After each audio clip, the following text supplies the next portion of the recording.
basic law controversy regarding the interpretation of the article, as you mentioned. Which judicial? The judicial, legal.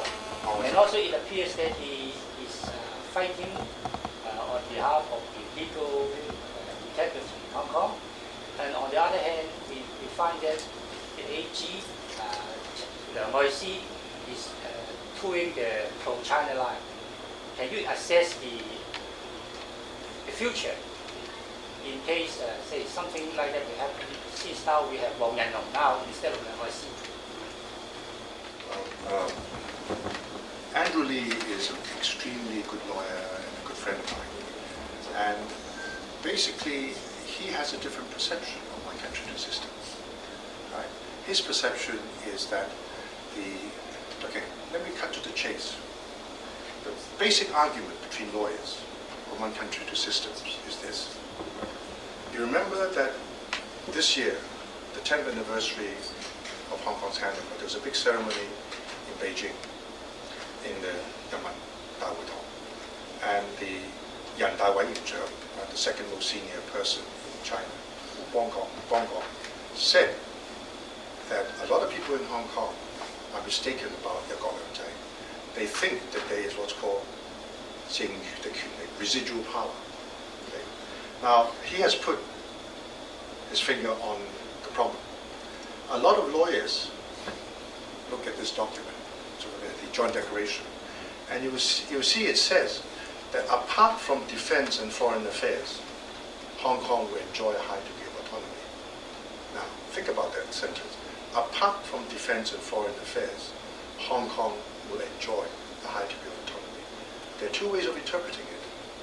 The first way is to say, in this room, apart from these two teapots, everything belongs to me. Right? That's one interpretation. Apart from these two matters, the rest is all my power, residual power.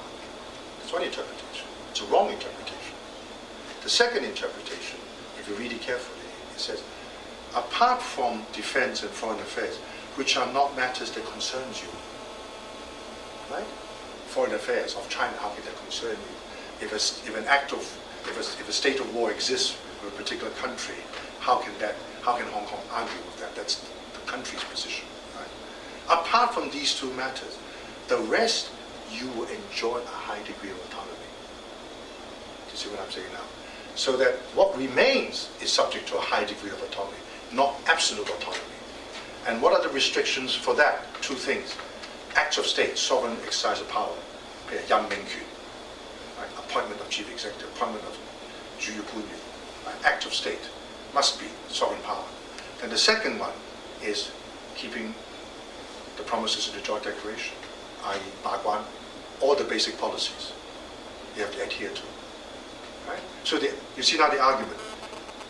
Andrew Lee belongs to the first camp. You can't blame him. He thinks, so CFA being the US Supreme Court, that's what he's trying to do. Right? But he knows that that's not the right interpretation now, because he issued a clarification. Right? So it's not, what I don't like about sort of perceptions like this, that people are trying to build confrontation. Everybody in Hong Kong, whether it's the Civic Party, Democratic Party, whether it's Wang Yanlong, whether it's me or other people, Liang Ngoi-si, I think that everybody has a common objective.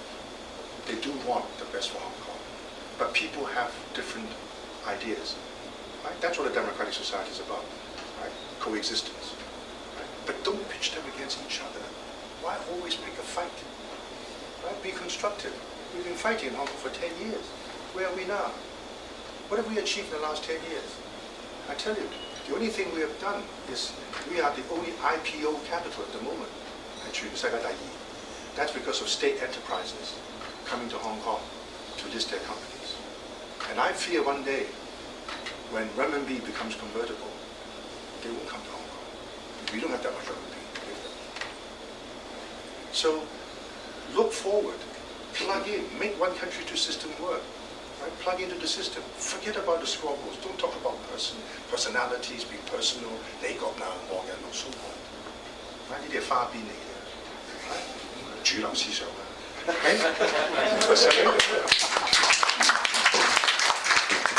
I think this will be the very last question. I have enjoyed your speech. You have given us a broader understanding of basic law. Your speech had reflect the sentiment of Hong Kong people. That is, to have a cake and eat it as well. The question I have, as a Hong Kong person, what do you perceive as a duty to the country? As one country, two systems, do you have a duty or obligation to serve the country that take Hong Kong back?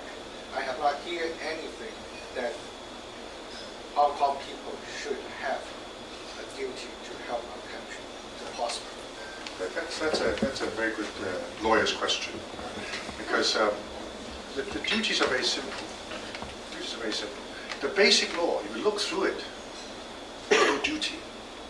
It's all enjoyment. You enjoy this right, you enjoy that right, because that sets the difference between the two systems. Right? So that is our cake. Our duties lie in the Chinese Constitution, but not the whole of the Chinese Constitution applies to us. Right? The socialist part doesn't apply to us.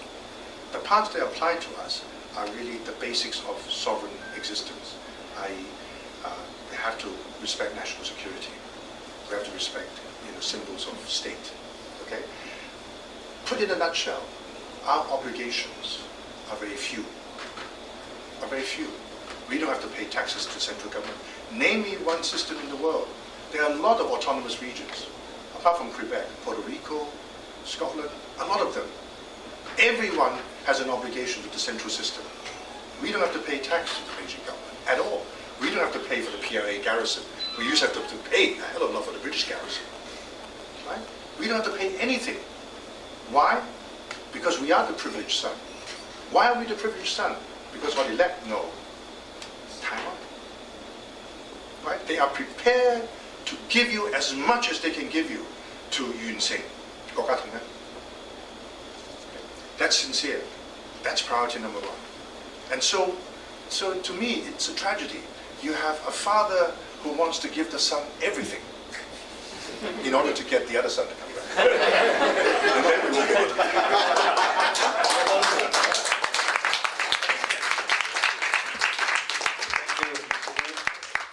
其實咧，當我哋以基本法咁沉悶嘅話題我請咗啲社區領袖嚟、商界領袖嚟、各個團體嘅代表又有學生代表喺度，又有咁多位律師喺度，諗住個個都會聽到好悶啊，死啦！想唔到胡律師將呢個咁沉悶嘅法律嘅問題講得咁生動。Let's give a round of applause to